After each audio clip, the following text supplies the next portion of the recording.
ఇప్పుడే ఇందాక తెనాలిలో ఒక ఇన్సిడెంట్ జరిగింది. అక్కడ ఓటర్ ఉండి శివ గారు లైన్ లో వస్తే ఒక పాజిటివ్ మెసేజ్ వెళ్తుంది, ప్రజలకు మీ మీద అభిమానం పెరుగుతుందని మంచి చెప్తే ఆయన పాపం ఫ్రస్ట్రేషన్ లో చేయి చేసుకున్నారు. ఆ చేయి చేసుకుని తర్వాత ఒక 10-20 మంది రౌడీలు వచ్చి వాళ్ళ ఇంటి మీదకి వెళ్ళి దాడి చేయడం ఇది కరెక్ట్ విధానం కాదు. దీనివల్ల ఈ ఓటింగ్ శాతాన్ని తగ్గించాలని ఏదన్నా చూస్తే జనం కూడా మీరు అర్థం చేసుకోండి. వాళ్ళు కొట్టిన చెంప దెబ్బని మీరు ఓటు దెబ్బతోటి ఇంకా ఎక్కువగా వేయండి.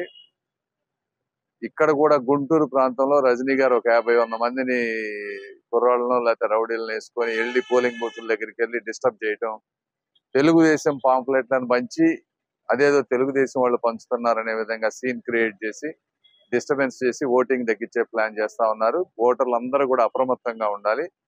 ఇలాంటి వాటి కవ్వింపు చర్యలకి మీరు కూడా ఆవేశం తెచ్చుకోకుండా, ఎందుకంటే ఆవేశం తెచ్చుకొని మీరు కూడా వైలెన్స్ లో పార్టిసిపేట్ చేస్తే వాళ్ళు విన్ అవుతారు. కాబట్టి మీరు ప్రశాంతంగా ఉండి పోలీసులకు ఇన్ఫార్మ్ చేసి, అయితే మా లాంటి వాళ్ళకి ఇన్ఫార్మ్ చేస్తే మేము పోలీసులతో మాట్లాడి ఓటింగ్ పర్సంటేజ్ 80-85% వచ్చే విధంగా అందరూ కూడా కృషి చేయాలి. ఎవరన్నా రాకపోతే వాళ్ళని ఇంటికి వెళ్ళి తీసుకొచ్చే మార్గం చేయాలి.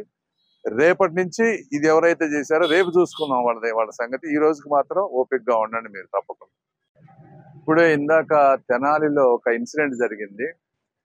అక్కడ ఓటర్ ఉండి శివ గారు లైన్ లో వస్తే ఒక పాజిటివ్ మెసేజ్ వెళ్తుంది, ప్రజలకు మీ మీద అభిమానం పెరుగుతుందని మంచి చెప్తే ఆయన పాపం ఫ్రస్ట్రేషన్ లో చేయి చేసుకున్నారు. ఆ చేయి చేసుకుని తర్వాత ఒక 10-20 మంది రౌడీలు వచ్చి వాళ్ళ ఇంటి మీదకి వెళ్ళి దాడి చేయడం ఇది కరెక్ట్ విధానం కాదు. దీనివల్ల ఈ ఓటింగ్ శాతాన్ని తగ్గించాలని ఏదన్నా చూస్తే జనం కూడా మీరు అర్థం చేసుకోండి. వాళ్ళు కొట్టిన చెంప దెబ్బని మీరు ఓటు దెబ్బతోటి ఇంకా ఎక్కువగా వేయండి.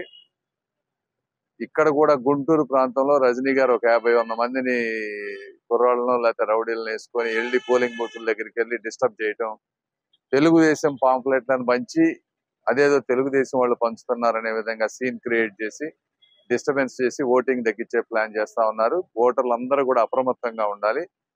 ఇలాంటి వాటి కవ్వింపు చర్యలకి మీరు కూడా ఆవేశం తెచ్చుకోకుండా, ఎందుకంటే ఆవేశం తెచ్చుకొని మీరు కూడా వైలెన్స్ లో పార్టిసిపేట్ చేస్తే వాళ్ళు విన్ అవుతారు. కాబట్టి మీరు ప్రశాంతంగా ఉండి పోలీసులకు ఇన్ఫార్మ్ చేసి, అయితే మా లాంటి వాళ్ళకి ఇన్ఫార్మ్ చేస్తే మేము పోలీసులతో మాట్లాడి ఓటింగ్ పర్సంటేజ్ 80-85% వచ్చే విధంగా అందరూ కూడా కృషి చేయాలి. ఎవరన్నా రాకపోతే వాళ్ళని ఇంటికి వెళ్ళి తీసుకొచ్చే మార్గం చేయాలి.